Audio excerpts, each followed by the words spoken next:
K98 Talk is expanding its lineup for 2015. This means we are expanding our advertising base.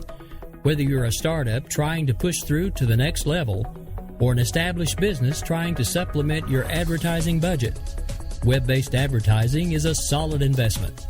Thanks to Talk's newest partnership with TuneIn Radio and instant access to our sister station, K98 FM, we give you worldwide access at a reasonable cost. Interested parties should email us at sales@k98fm.com.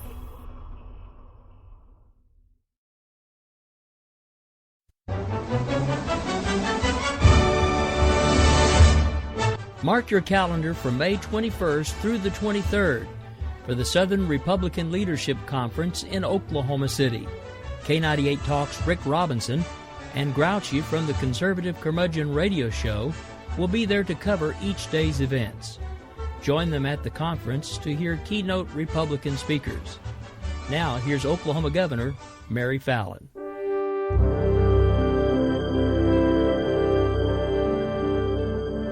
On behalf of the Oklahoma Republican Party and the entire Southern Republican Leadership Conference Committee, welcome to Oklahoma City, ranked by the National Geographic as one of the must-see places in the world in 2015. I'm Oklahoma Governor Mary Fallin, and the road to win back the White House begins in Oklahoma City with the Southern Republican Leadership Conference. Your participation in this historic conference is crucial to the conservative cause and energizing America. The 2016 presidential election promises to be the most important election in our lifetime, and the choices that we make in the next 2 years will define America for the next generation. We're excited to host you in Oklahoma as we begin our shared Republican journey towards capturing the White House and getting this country back on track.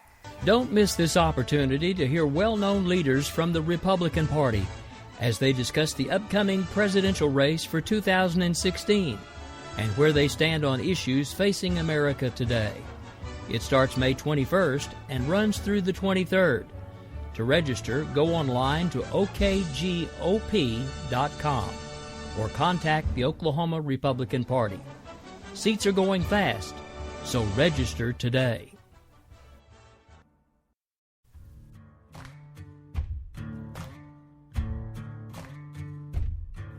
K98talk.com, a leader in internet radio.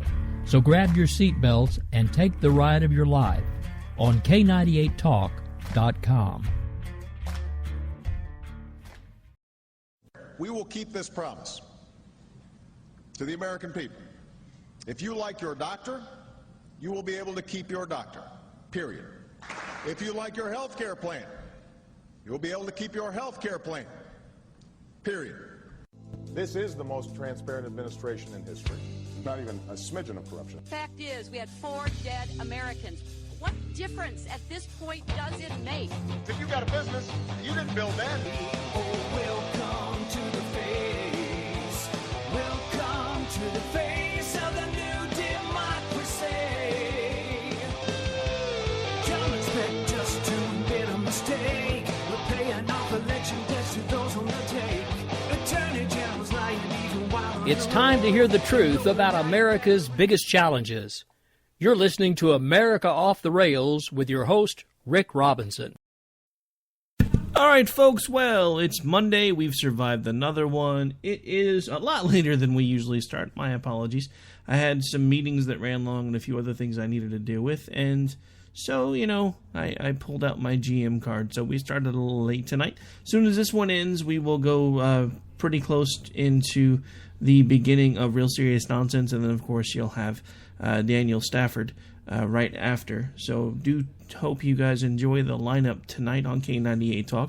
Now, before we get started, I have to take the Talk GM hat off and put my show host hat back on because I have some pretty exciting news about America Off the Rails. As you know, we are currently able to be found on things like iHeartRadio, Stitcher, TuneIn, and a few other places.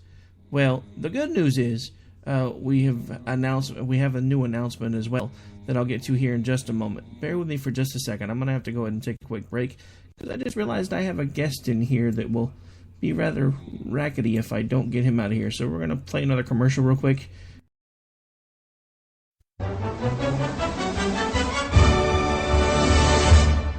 Mark your calendar from May 21st through the 23rd for the Southern Republican Leadership Conference in Oklahoma City. K98 Talk's Rick Robinson and Grouchy from the Conservative Curmudgeon Radio Show will be there to cover each day's events. Join them at the conference to hear keynote Republican speakers. Now, here's Oklahoma Governor Mary Fallin.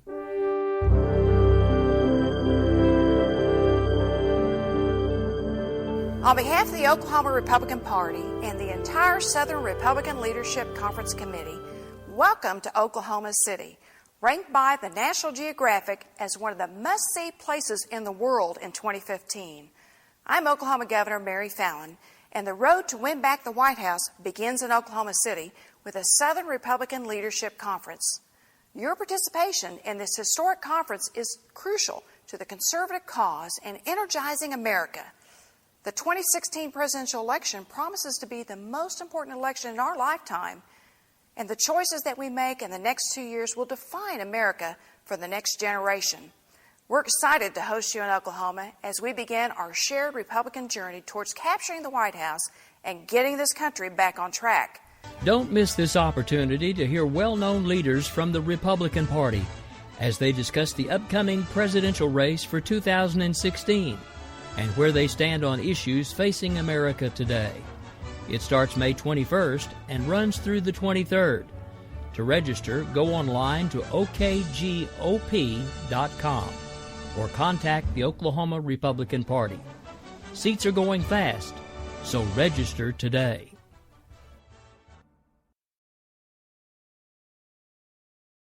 All right, folks, we're back. Sorry for that unscheduled break. We have some four-legged critters in the household that like to find ways to bust into the studio right about the time that I'm about to go live.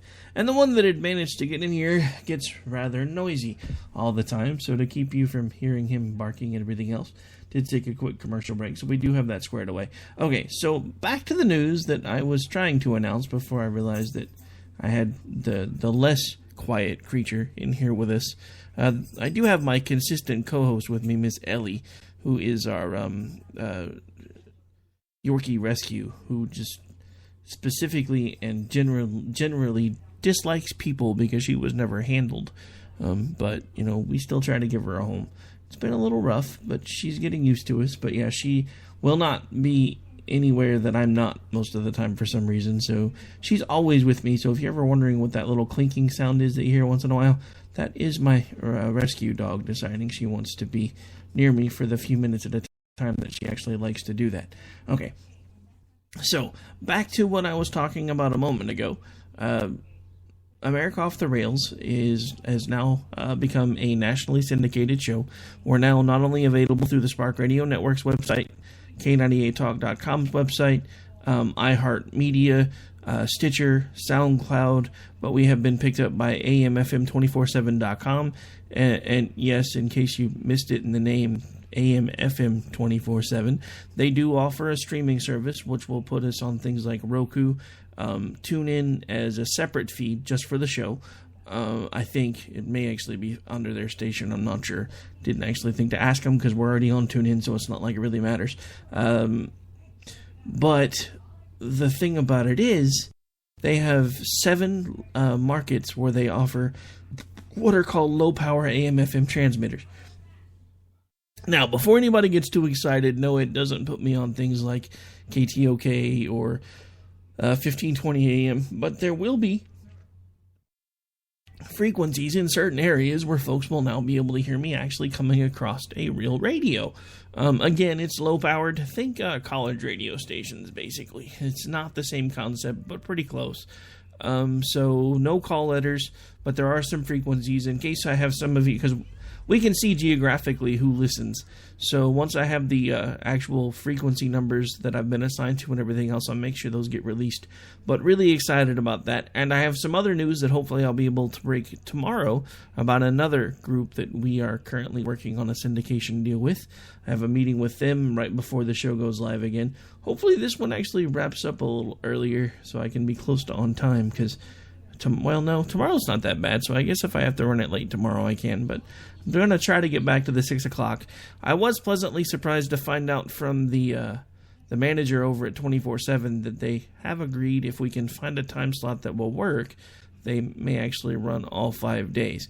Now, that doesn't mean you're going to be able to hear it over there live, but it still puts us out even if it's a rebroadcast on actual AM/FM radio. I'm just saying. So yeah, that's got me pretty excited. Now, for those of you who might be listening on TuneIn and don't have access to the title of the show, thanks for tuning in through K98Talk.com and, of course, TuneIn Radio, Spreaker, iHeart, all the places you can find us. And I appreciate each and every one of you that tune in every day. You are one of the reasons why this show is really starting to catch on. I mean, I could sit here and talk to myself all I want, but you know, if I wasn't getting feedback from you guys and occasional phone calls and emails and Twitters and tweets or what, yeah, I'm sorry, I sound old now, but yeah, tweets, Facebook messages, things like that, then this wouldn't be nearly as much fun. But, you know, for those of you who can't see the title of the episode, it is entitled, Has the World Jumped the Shark? For those of you who are wondering what that's a reference to, Jump the Shark is kind of this crazy notion of the world basically being flipped topsy-turvy, you know, as in up is now down, right is now wrong, wrong is now right. I just, you know, the more I think about it, the more I have to say it seems like we're kind of there. And I know there are people that will disagree with me, but I have things to back up my statements, and we'll get to those in just a moment.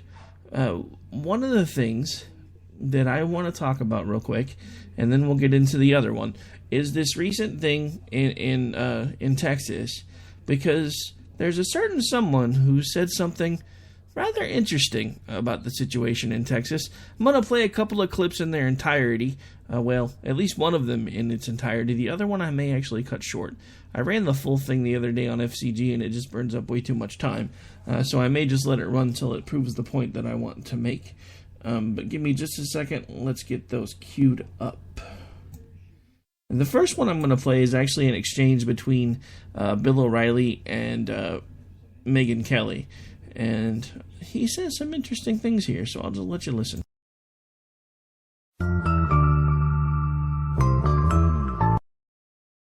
A Muslim event in Texas. Here now, Megyn Kelly. See her right after the factor. So, outside of Dallas is an anti-Mohammed cartoon fest. Pick it up from there.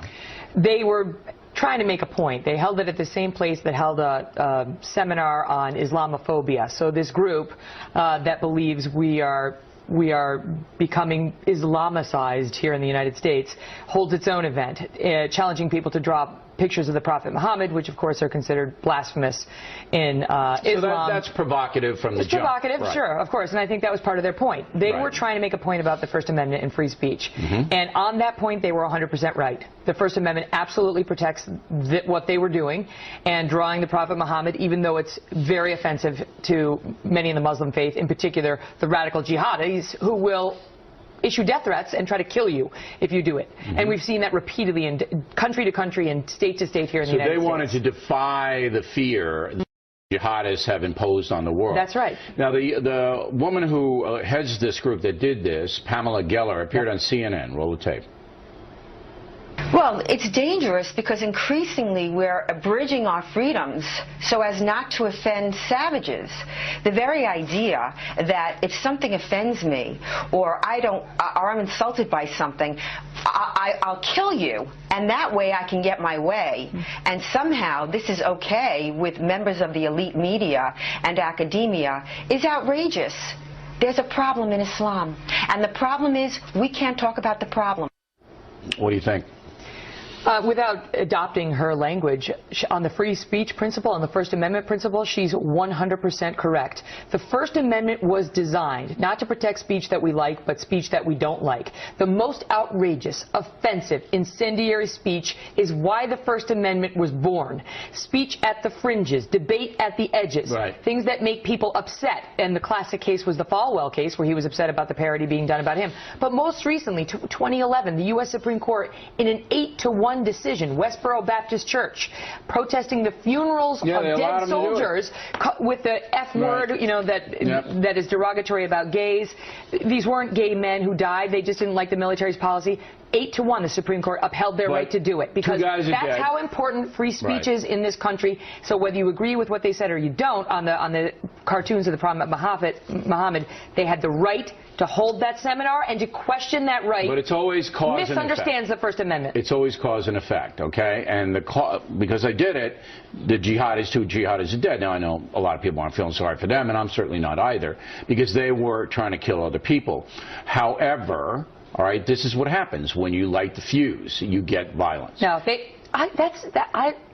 but you sound like you are defending. No, I'm not. You are attacking the event itself. I would do it another way. I agree with your point that we shouldn't let these people intimidate us. You know what else the jihadis don't like? They hate Jews. Well, should we get rid of all Jews? Well, that's what Ms. Geller, I think, is coming from. Well, that's the path we're going to go down if we start catering to the jihadis. There's no satisfying them. There's no making them happy. You can't not do things because the jihadis are going to be upset. I agree, but it's the way you do it. Now,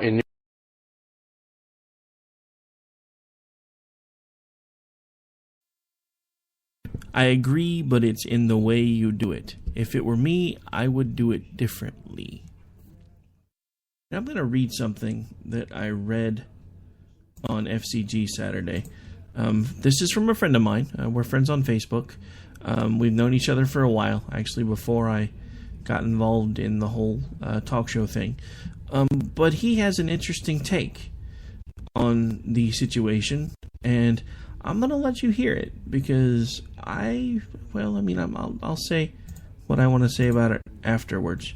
Give me just a second. Let me get that to pull back up here. Now, this is another instance to me where I'm really starting to wonder if the world has jumped the shark.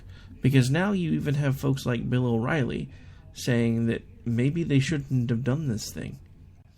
And I have to say, the reason that I'm going to read you what I'm about to read you is because I, for about 5 seconds, was on the same side as O'Reilly in this instance. And then I had a bit of a mind shift, and so did this person, named Will, who again is a friend of mine. And this was a message about the incident in Texas. About the incident in Texas, a personal view. At first I had mixed emotions about the whole thing. I had inadvertently taken the wrong side, and said to myself, well, if she didn't provoke it, then, much like the position of O'Reilly in this clip. And then Will goes on to continue blah, blah, blah. I openly admit that got the best of me for a little while. But I had to set aside my programming and conditioning. And once I did that, I was able to openly ask myself who has really been provoking this. Well, one group that demands not only that they be heard, but that they be the only ones heard and that they rule over us. No. That's not how it works.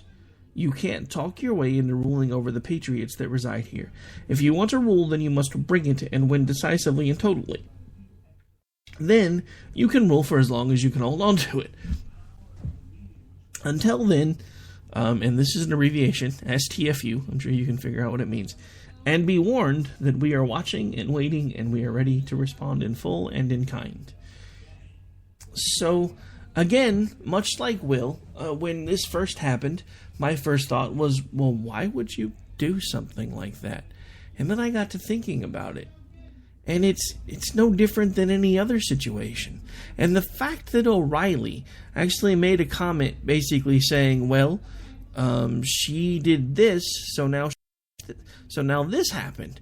That's the same argument that the old cranky white people used to make about the young ladies who go out in skimpy clothes. Well, if she wasn't dressed like a whore, she wouldn't have got what she had coming to her. That's exactly what this sounds like. How can you blame someone who was basically trying to prove a point that we still live in a free country, that we shouldn't have to live in fear because there's a certain group that gets offended by things? I didn't hear anybody siding with the Christians who got angry when when a crucifix had Jesus, or a crucifix was placed in urine. I didn't hear anybody in the media siding with the Christians because I guess maybe because they didn't people, and they didn't go around killing people. So the media it wasn't exciting enough. I mean, even Bill O'Reilly at this point is siding with the terrorists. It's driving me crazy because in France, when something similar happened and Charlie Hebdo was attacked, everyone in France, everyone around the world, the hashtag Je suis Charlie was up for weeks. Now we might as well start one that says Je suis Jihad. Because in America, apparently we side with the terrorists. You know, well, they shouldn't have been doing that to piss them off. So wait, because they were pissed off, that gives them the right to kill people? That's exactly what we're telling people. Oh, you shouldn't do that because then you're going to piss them off and you run the risk of being killed. So this is the free country we live in now. That we have to walk on eggshells because of a group of people who are apparently so easily offended that their God, whomever he may be, or their prophet, whatever he is to them, can't stand the fact that he's being drawn. Because it's insulting or offensive to draw Allah or Muhammad. I don't understand that.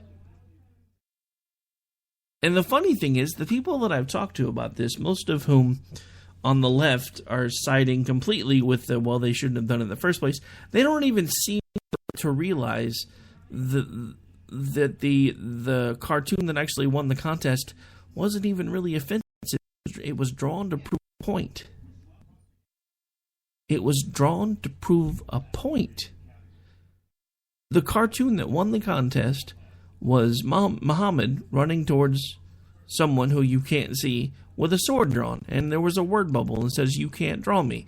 And then you see the hand of the artist holding the pencil, completing the drawing with another word bubble, and it says, "That is exactly why I must."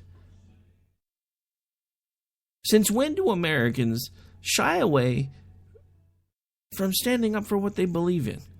When did we become the nation where we just, we're going to irritate somebody, so we really should, no, we have to be the kinder, gentler, softer America now. And we have to realize that not everybody believes the same thing that we do. You know what? I understand that. I accept that. But here's my problem with all of it, and we'll get to this in a second. When someone like Bill O'Reilly starts siding with terrorists, even though he said over and over again, I have no sympathy for the guys that died, they shouldn't have done what they did, and then the very next thing he says is, well, she shouldn't have done it either. This is my problem, and I'm going to go ahead and play another clip here, and I'm going to let this one run. I may not let it run the whole way through, but this is the type of person that O'Reilly is defending when he says things like he just said a moment ago. And welcome to Hannity. Radical jihadists tonight are calling for the head of Texas free speech event organizer Pamela Geller. A chilling online post reportedly jihadists. Oh yeah, and before I forget, this is from the Sean Hannity show. I guess I better give them credit. Hold a cartoon contest. Now, the Post also claims that ISIS has trained over 70 fighters in 15 states right here in America who are ready to react. And anyway, joining us now to respond to these new threats against her life, Pam Geller, also with us, radical London imam, and that's Anjem Choudhury is back with us. Pam, before I get to your side of the story, I want to remind people about Anjem. He's been on the program before. You want worldwide Sharia, is that correct? Of course, yeah. We believe that the whole world should be governed by divine law. And you support the idea that women can drive, correct? That's a Saudi rule. Although women can drive, it's up to the head of the Islamic State to decide how the rules of segregation should be applied. Muslims that leave the religion apostate should be killed. Well, of course, the Prophet said, whoever changes his din, kill him. So this is the job of the state to implement the rules of apostasy. And gays and lesbians should be killed. I'm just reminding my audience of your position. Gays and lesbians, the penalty for that is death, correct? Well, if they do the act publicly and there are witnesses, it does carry capital punishment, yes. Okay. Now, let me go to you, Pam. This is a serious threat. Basically a fatwa, a death threat, has now been issued. Your reaction to that, have you had any contact with the FBI? They have not contacted me, but of course we've now increased my team. I have a team now, private security, and NYPD Counterterror has been in touch with me. In touch with you. And so, yes, we'll all be working together. Did you reach out to the FBI? I did. And the Homeland Security hasn't gotten a hold of you? The FBI hasn't gotten a hold of you? No, and this is interesting because this is a terrorist threat. And the FBI, President Obama, should provide security. There's no question about it, because he created an environment that raised the stakes on this. If you recall, I had a free speech conference on 11th in 2012. I had Vilks, a cartoonist there. It was for freedom of speech. Yeah. And the fact is, nobody tried to attack it.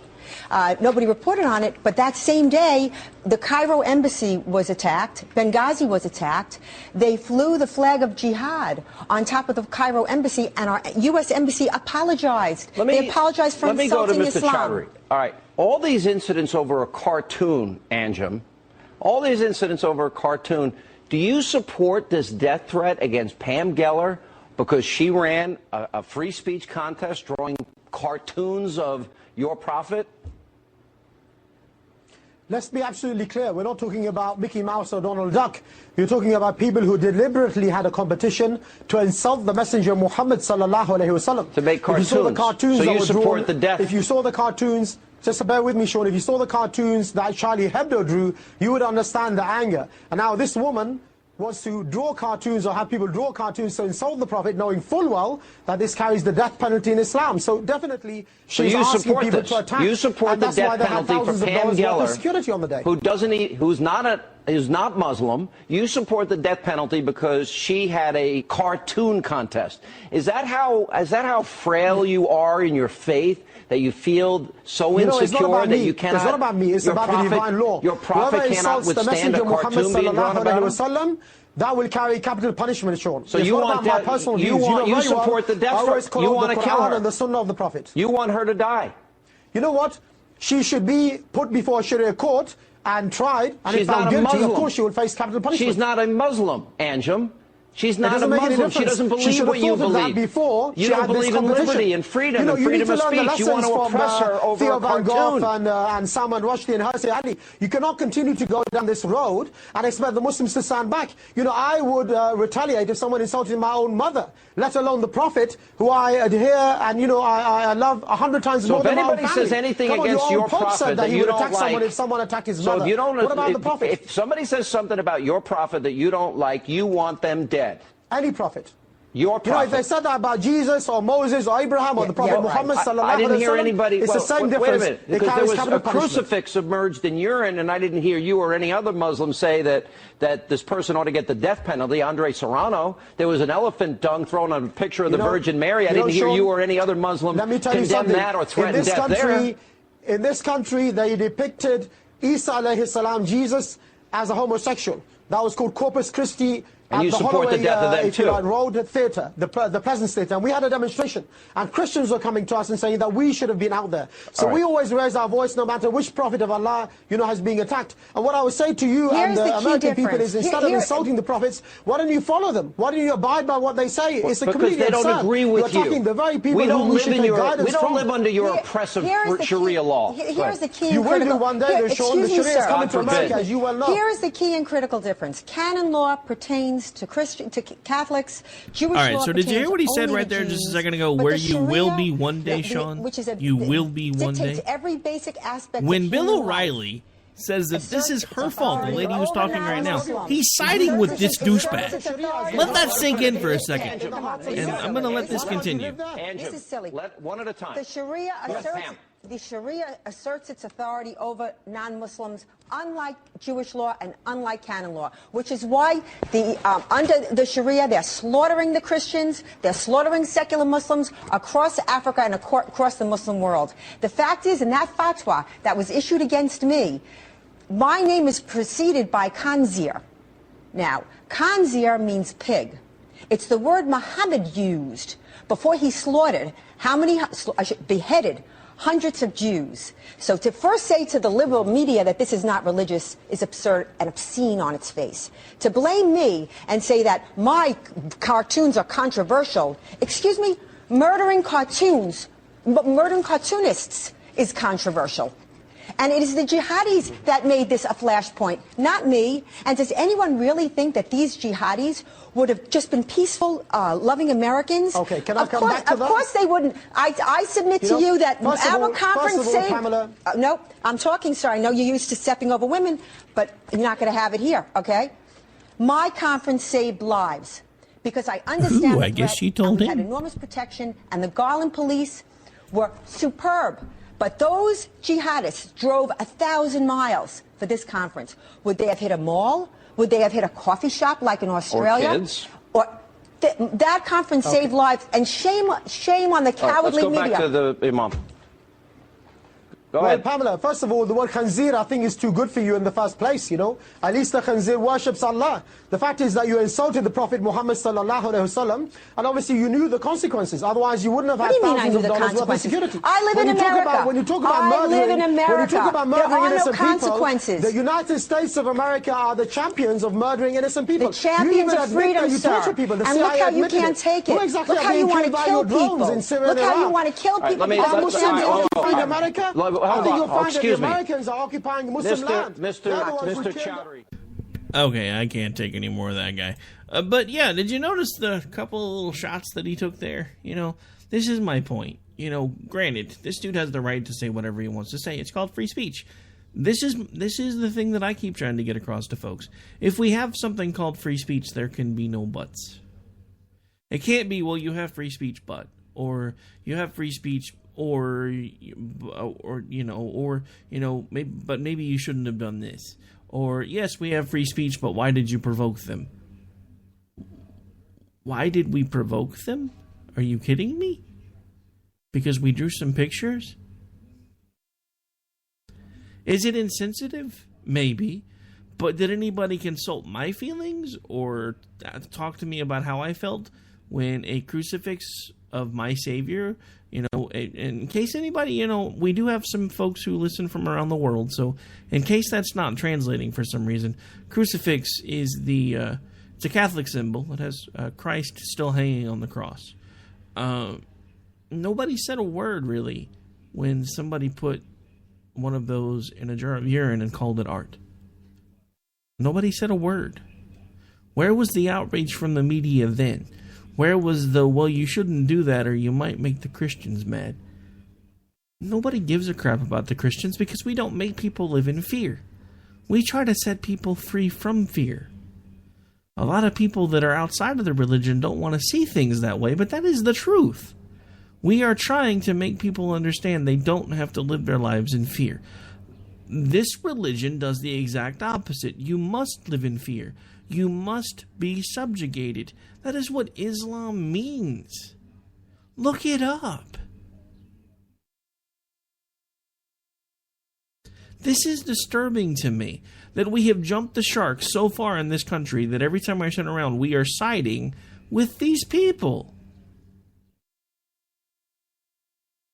Well, if we didn't provoke them, they wouldn't have tried to shoot anybody and they wouldn't have wound up dead. Yes, they would have, because somebody somewhere else would have provoked them and they would have done something stupid and they probably would have wound up dead. But luckily, they were dumb enough to drive 1,000 miles to a building in Texas where everybody knows how to shoot a gun. I mean, come on. In Texas, you come out holding one.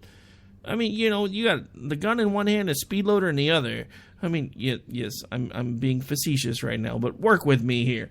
I mean, you know, but I mean, come on. There's like nobody in Texas that doesn't know how to use a gun. I've heard all these media folks talking about how they can't believe that these supposed ISIS fighters were taken down so easily by police officers, when everywhere else in the country they seem to struggle with that. And these guys were just like, yeah, whatever, pop, you're done. It's because they know what they're doing. They probably grew up shooting guns. Unlike places like Chicago, where you have to go like 16 million different, or do 16 million different forms of paperwork and everything else to even be able to shoot a gun. You know, that doesn't happen in Texas. It doesn't happen in Oklahoma. So yeah, I'm not surprised that a couple of good old Southern boy cops were able to take down a couple of terrorists pretty easily. Doesn't surprise me at all. What does surprise me is when you've got pinheads like O'Reilly all of a sudden siding with the terrorists. And I don't care what he wants to say. That is exactly what he just did.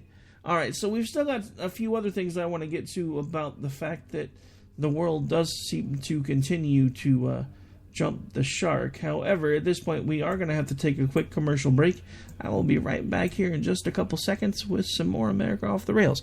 I'm your host, Rick Robinson. Do hope you're enjoying the show so far. We'll be right back with you.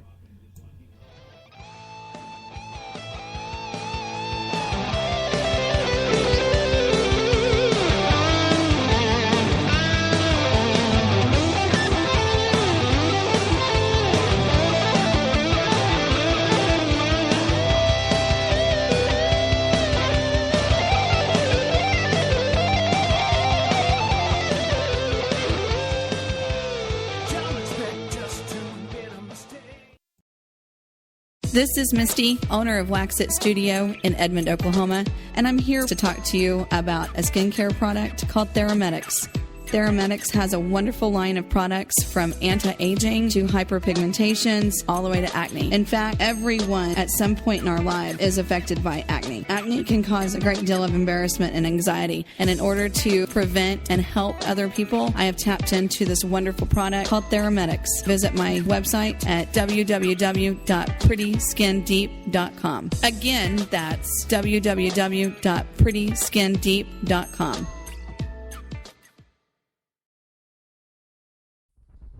A show that will change internet radio as you know it. Okay, so let's talk about the story, which I think is hilarious. I'm just going to refer to it as the poop plane, because, like, what else are you going to call it? But there was this plane, okay? It took off. It's the British Airways.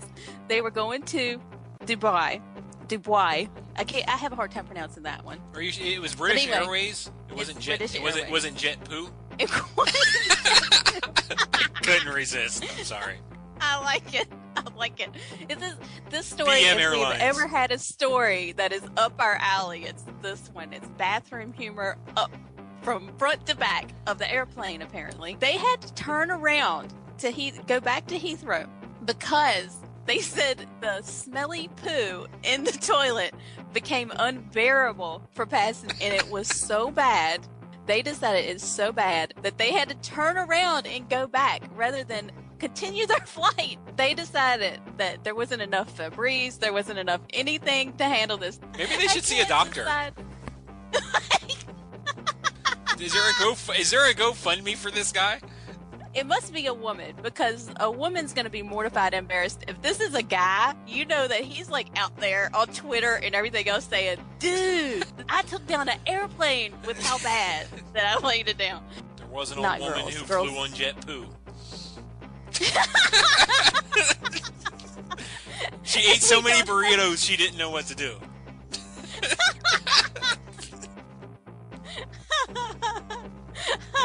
So we turned the plane around because they made a big stink. We've just made it into a haiku at the end, but there had to be something. Real Serious Nonsense, Mondays, 9 p.m. Eastern Time, now on K98 Talk.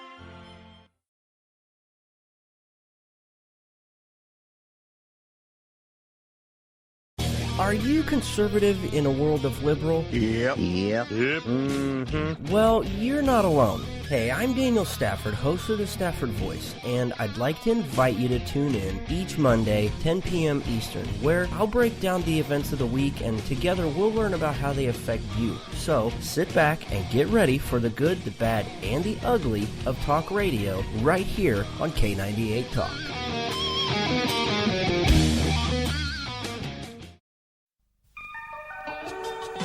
The staff of K98 Talk and the Spark Radio Network is proud to announce that our very own Rowdy Rick Robinson has been selected as one of the top conservative talk show hosts in the nation for his program America Off the Rail. Again, congratulations to Rowdy Rick Robinson for a job well done and another reason to stay connected to K98 Talk and the Spark Radio Network.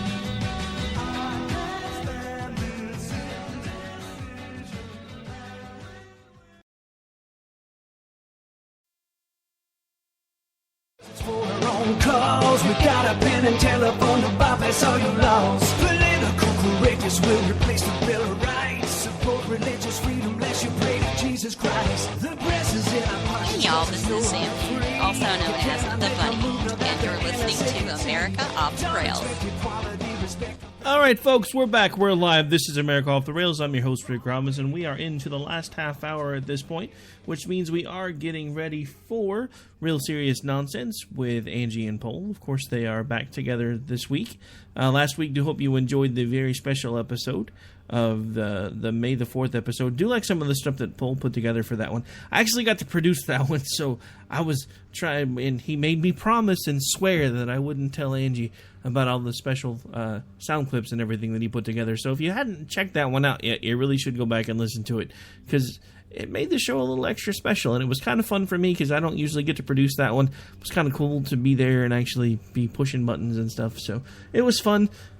I've been advised that I may be doing that again here in the near future, so I'm kind of looking forward to it. But before we get back into the show, I guess I should do a little bit of housekeeping. So, of course, we have Real Serious Nonsense, Daniel Stafford, coming up here in just a little bit, back to back. And then tomorrow night, I'll be back with you, hopefully closer to my 6 o'clock start time. And then we will have probably a replay of the Liz Harrison show.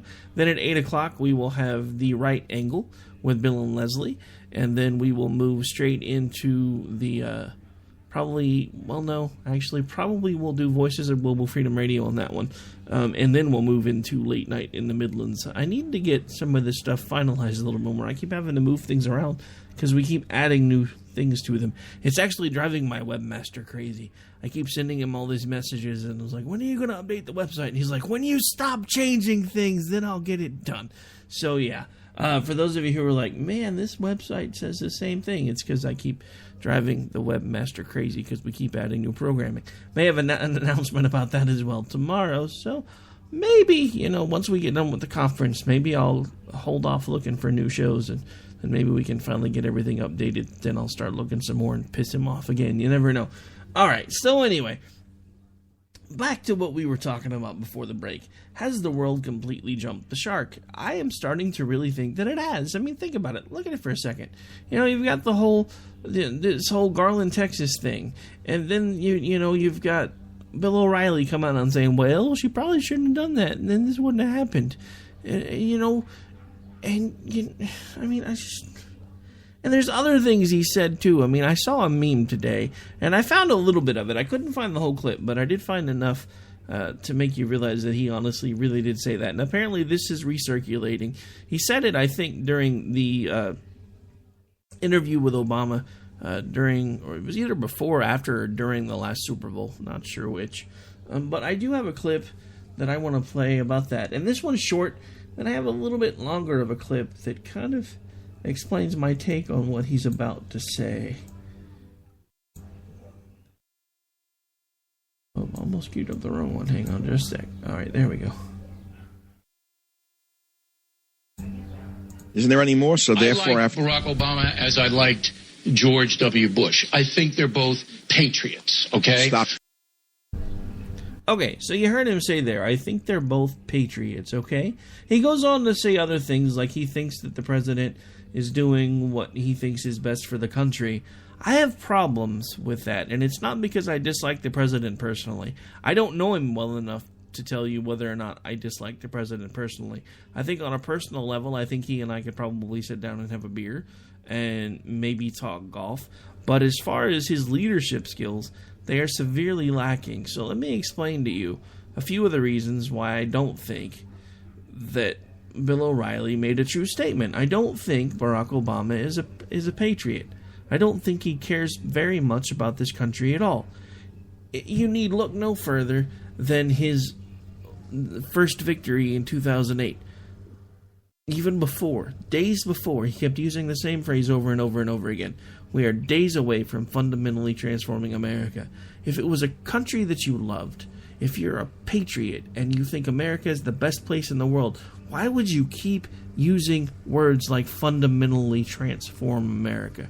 Why would you need to do that if you're a patriot?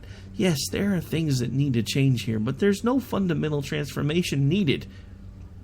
The American populace needs to remember that these idiots work for us, not the other way around.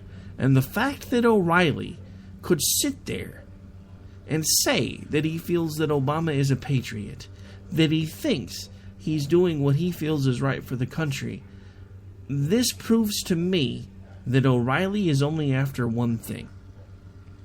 He's after money, he's after ratings, and he's after going after whichever argument he thinks is going to get him there. Because it changes all of the time when it comes to Obama. And yes, I know some of you are out there right now, Rick, people can change their minds. You know, just because you thought one thing last week doesn't necessarily mean you're going to think the same thing this week. Okay, so, but again, we're talking about Obama. What has he done that gives you the impression that he's a patriot? What has he done? What exactly has he accomplished in his now, a little over 6 years in office now? What have we done? What happened, anybody remember the most transparent administration ever? Yeah, me either, because it didn't happen. I mean, if it makes you feel better, I can cue up the former White House press secretary going over how often Mr. Obama was involved in scandals and how he didn't know anything about it until he heard about it on the news. How is that for transparency? You have some of the best intelligence groups in the world that work for the United States government, and you have a president who goes on national TV and throws every single one of you under the bus. Who says, I didn't know about this until I heard it on the news. This is a problem. This is a huge problem. This is, again, a very large instance of the whole world seeming to jump the shark, because how much has this guy managed to get away with? And nobody's calling him for it. Not even guys like Bill O'Reilly. Bill O'Reilly is like, oh, he's a patriot. Mr. O'Reilly, to use your own phrase, you're a pinhead. Because the simple fact of the matter is all you're doing now is chasing dollars. And that is what annoys me the most about these hosts as they get more and more well-known and they start getting book deals and movie deals and this deal and that deal. All of a sudden it turns into, well, now I've got to protect my media empire and my image. Let me tell you one thing. Nowhere near as big as Bill O'Reilly. I'm not Glenn Beck. I'm not Rush Limbaugh. But I am starting to get well-known. The one thing that will never change for me is I will never sell any of you out to make money. It's not what I'm about. It's not what's going to happen. I started every little bit of this to make a difference.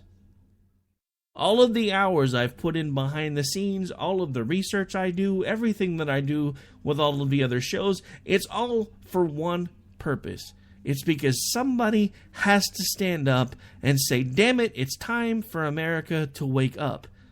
I didn't want to be that guy. I have to tell you, I'm 40. I'll be 42 years old in a couple of days. Well, I guess about 3 weeks. I turned 42 the weekend of the conference, which is 21st through the 23rd. My birthday's actually the 25th, which is Labor Day. But I used to be the most quiet, shy guy you'd ever know in your life. I didn't like to make waves. I was always the guy in the middle trying to say, hey, can't we all find a way to get along? And then I woke up one day and I realized I was living in the damn Twilight Zone. And I can't do it anymore. I don't know about any of the rest of you, but I cannot be silent any longer. The world has jumped the shark and it's time to wake up. Simple fact of the matter is, Bill O'Reilly's case in point. This is now two completely separate incidents a year apart where he says something completely diametrically opposed to how he presents himself 99% of the time, which is as a moderate conservative. I submit to you that over the last year, he's become more of a moderate liberal, and I am concerned about that.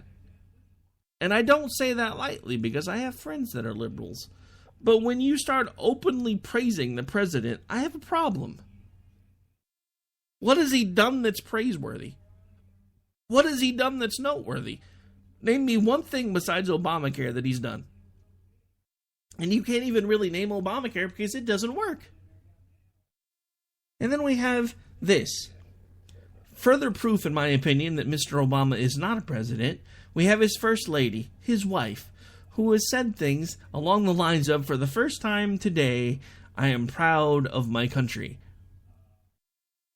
She said that shortly after her husband was elected. How old was she? So that's the first time she's ever been proud to be an American, but Bill O'Reilly thinks Obama's a patriot. He spent 20-some-odd years in the goddamn America U.S. of KKKA church led by Jeremiah Wright, but Obama's a patriot. What evidence do you have that supports this claim? I can't find any. Can anyone else? You know, here's the thing. If you have something you want to contribute or you have something that you feel adds to the show, don't forget there are ways to reach me. Sadly, since I do self-produce, I don't spend much time in the K98 chat. I am working on that, and I will start trying to make sure I'm there more often, because I have noticed there have been a few more of you tuning in as the show gets more popular, so I do want to start interacting with you more often. But you can always shoot me an email at ricky@thesparkradionetwork.com. You can shoot me a friend request on Facebook at just search Rowdy Ricky Robinson. It'll pop right up. Or you can always follow me on Twitter. It's _R_OKC. We will also have a new show page coming soon, provided by 24/7 or AMFM247.com. So I'll be giving you that information here within the next few days as well.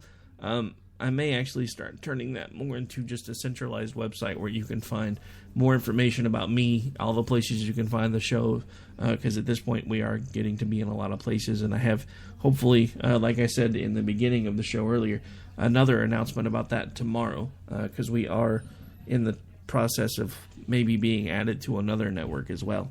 So I just want to again take a moment to say thanks to everybody who makes that possible, but now unfortunately we've got to get back to the part of the show that really pisses me off.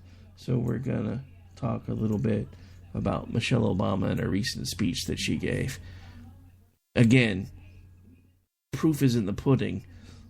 I understand he can't be held responsible for his wife's words, but they've been together long enough that you can't tell me that if he was a true patriot, he wouldn't have said anything about some of the things that she says in this speech. Sadly, I can't find the whole thing. I've been looking. But here's a pretty good excerpt from it. I didn't start out as the fully formed First Lady who stands before you today. No, I had my share of bumps along the way. But as potentially the first African-American First Lady, I was also the focus of another set of questions and speculations. Conversations sometimes rooted in the fears and misperceptions of others. Was I too loud or too angry or too emasculating?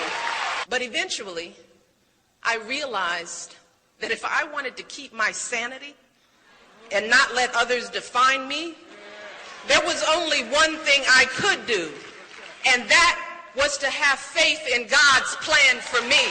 Look, I love our daughters more than anything in the world, more than life itself. And while that may not be the first thing that some folks want to hear from an Ivy League educated lawyer, it is truly who I am. So for me, being mom in chief is and always will be job number one. So I took on issues that were personal to me. Issues like helping families raise healthier kids, honoring the incredible military families that I'd met out on the campaign trail, inspiring our young people to value their education and finish college. So yeah, I planted a garden and hula hooped on the White House lawn with kids. I did some mom dancing on TV. I celebrated military kids with Kermit the Frog. I asked folks across the country to wear their alma mater's t-shirts for college signing day. And at the end of the day, by staying true to the me I've always known, I found that this journey has been incredibly freeing. Because no matter what happened, I had the peace of mind of knowing that all of the chatter, the name-calling, the doubting, all of it was just noise. It did not define me. It didn't change who I was. And most importantly, it couldn't hold me back. All right, so she goes on to say a few more things that I can't really seem to find any audio of, talking about how, you know, it's hard being an African American in this country, and basically, I mean, long story short, it turned into a "Don't let the man hold you down" speech. And the reason I played that clip wasn't necessarily, again, because of what she said, because some of what she said sounded really good. But am I the only one that heard this undercurrent in her tone? Is it me, or does she sound audibly angry during most of this speech? Am I reading too much into it? I don't think so. Why is she so angry? She is talking to the future leaders of America in one of the most predominantly majority black colleges ever, in Tuskegee. This should have been a celebration. She should have been pointing out how, a few decades back, there wouldn't have been so many of them that there are there celebrating their accomplishments on their graduation day. How much things have moved forward. No, she didn't do any of that. She goes on again to turn this into a "Don't let Whitey hold you down" speech. This isn't the 60s anymore. I thought we were done with "Don't let Whitey hold you down." What happened? Where did all the African Americans and the other people of color miss the memo? They won. Civil rights passed. Why do we keep having to hold on to the same issues over and over and over again? The anger, the vitriol. The simple fact of the matter is, they won. I don't care who doesn't like it. I don't care who's mad about it. Simple fact of the matter is, they won. But you can't hear it from her tone of voice in this speech. And the really amazing part is, like I said, I haven't been able to find it in its entirety yet. I'm hoping over the next few days it will be out there. And then when it is, I might actually, depending on how long it is, play the majority of it just so you guys can hear all of it. But I have heard other snips being played by other hosts who have access to clips faster than I do. And they are not white people friendly. It reminds me of some of the things that we talked about on Finding Common Ground on Saturday about this host, I believe she's in Boston somewhere, who was basically talking about the fact that the white male population was not a problem in college. They were the problem in college. This is from a professor, someone who admittedly has at least a few white students, and she continues to go on and say things that are even worse. And it just makes you wonder, yes, free speech is free speech is free speech, but how can you say those things and then still expect to be able to give the folks that are not the Caucasian folks, how can they get a fair grade in your class when you're openly and adamantly opposed to them? It's just another episode or another proof that the world has jumped the shark. And in closing, the last thing that kind of goes along with that, and I don't have any clips for it because honestly it's kind of gross, but am I the only one that's weirded out by all these recent stories that are coming out about all of these teachers doing unspeakable, unmentionable things with their much younger students, most of which have not been adults? Again, I ask the question, has the world completely jumped the shark? Because, there were, come on. When we were kids, that stuff didn't happen. It was things that people fantasized about. There were dime store novels written with that idea. There were porn movies put together with that idea. There wasn't this every other minute another story of another student being molested by a teacher. And I submit to you, it's because the world has jumped the shark. We have stopped caring about our fellow man at all. We are only out for ourselves. And a lot of us are living by the mantra, if it feels good, do it, as long as you don't do anyone else any harm. The problem is they seem to be leaving that last part off. It's turned into, if it feels good, just do it. Alright, so that's going to do it for this episode of America Off the Rails. Again, within the next few days, I will have an announcement of all of the different places you can actually find the show now that it is being listed with AMFM247.com, which also gives it access to several low-powered AM/FM transmitters, which you'll be able to hear in certain areas. I can tell you for sure right now, I do know that the show will be on in Vegas. It will also be on in Boulder, Colorado, and I believe Pennsylvania. I believe Philadelphia, if I'm not mistaken. Maybe Lancaster. But like I said, I will get all of that information put together once we finish dotting the I's and crossing the T's. But this has been America Off the Rails. I am your host, Rick Robinson. It has been my pleasure having you guys hang out with me tonight. Probably not tomorrow or Wednesday. Well, maybe Wednesday. Wednesday, we might actually open the phone lines up. I haven't done that in a while, and I've noticed there's been a few more of you that have been tuning in because I can see some of the live numbers when I look in the right place. So I think we might give you guys a chance to give me some input later this week, and we may go back to opening the phone lines for a while.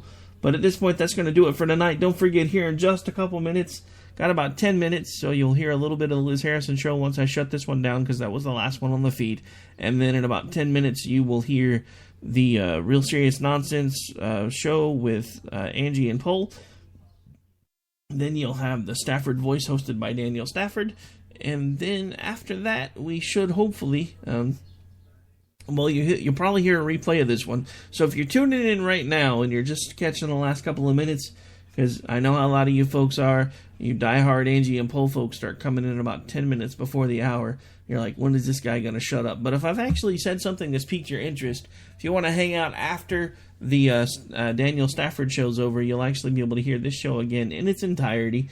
And of course, it is available on podcast through both our Spreaker page and the Spark Radio Network SoundCloud page. So you can always go find us there if you wish. Alright, so that is going to do it for me tonight, folks. Time to shut it down. Just saying, it's time to go. Gotta go find me some dinner.